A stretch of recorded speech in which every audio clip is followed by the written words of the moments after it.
Today will be somewhat personal. Let's start with you. Becky, Al, how long did your honeymoon last?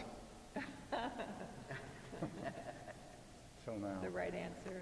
The right answer is till now, yes. How about the real answer? 1 day. 1 day? That's longer than usual. We were students. You were students. Classes. Perfect, perfect. How about you, Dan? You and your wife have been married for 50 what number years? 3. 53. So you and Ida, how long was your honeymoon? 5 hours. 5 hours. Now, he's so gutsy now because Ida is in the choir loft, so she is not sitting next to you to strike you on your ear. I'm sorry for you, Dan, tonight.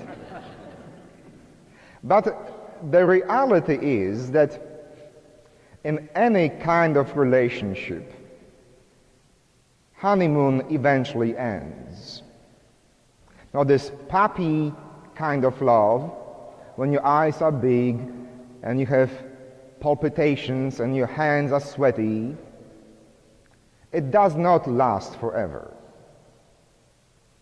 And you may think about your relationship with your boyfriend or with your husband, wife, or girlfriend. It doesn't matter. Every of these relationships comes to a point when you realize that your hands are not sweaty anymore. Your heart does not beat faster when you see her. And you don't get as excited as you used to when your night out was coming around. It could be difficult for some relationships to survive that stage. When the honeymoon is over and there is no more thrill in the relationship, many of those relationships are tested at that exact time.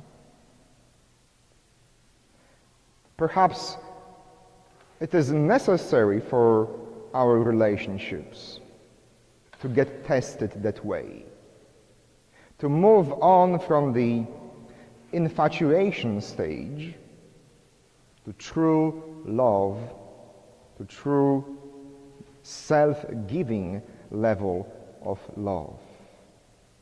When there is no more frequent excitement, I know it will happen once in a blue moon, but not every day. When he or she annoys you most of the time, and when love something means tolerating her or his shortcomings. It could be called a dividing line between disappointment and confirmation of your love.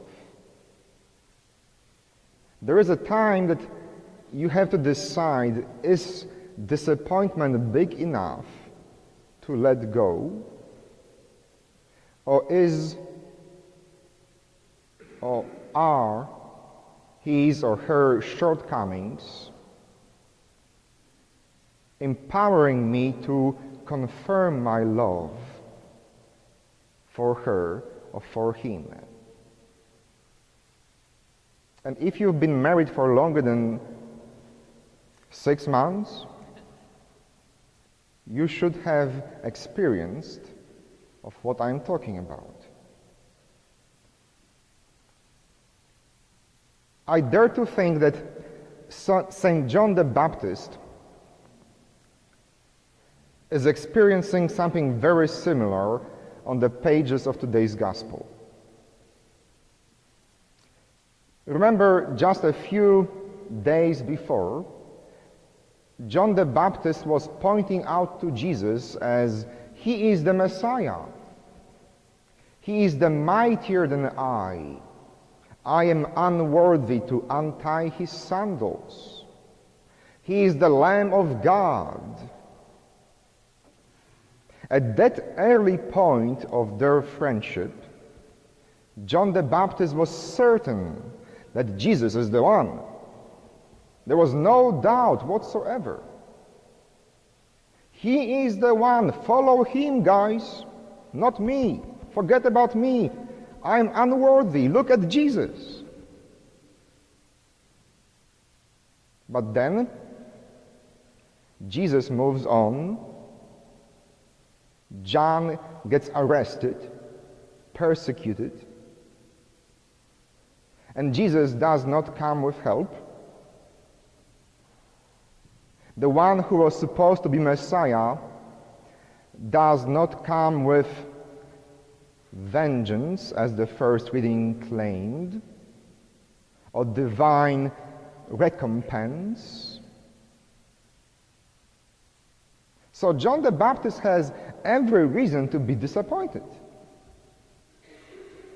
John the Baptist has every reason to doubt his earlier statements, his declarations of undying love for Jesus. So he sends one of his disciples to Jesus with this question: Are you the one? Are you the one, or have I been wrong? And that's a good question. That when we enter relationships, we eventually have to ask, is she the one? Is he the one? Or perhaps I was wrong. John the Baptist is on the edge between disappointment and confirmation. Now think about it. We as Christians believe that Jesus was divine, that Jesus is the Son of God, that Jesus is the second person of the Holy Trinity, and yet he disappoints. So no wonder we disappoint as well. If Jesus could have disappointed John the Baptist, be merciful to your wife. Be merciful to your husband. Be merciful to yourself.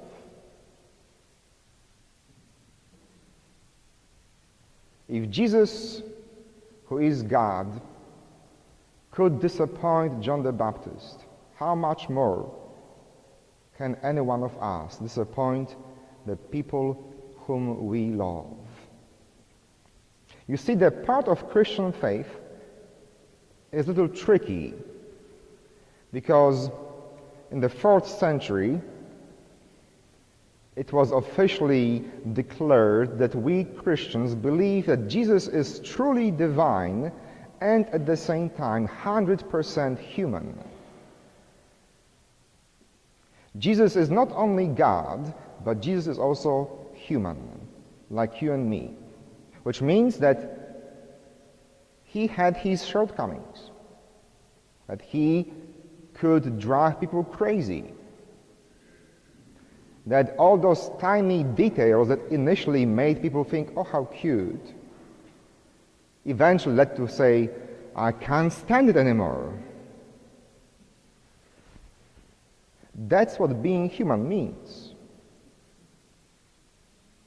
So if Jesus, fully God and fully man, could disappoint, so can we. And on a personal note, I'm remembering my honeymoon with St. Stanislaus.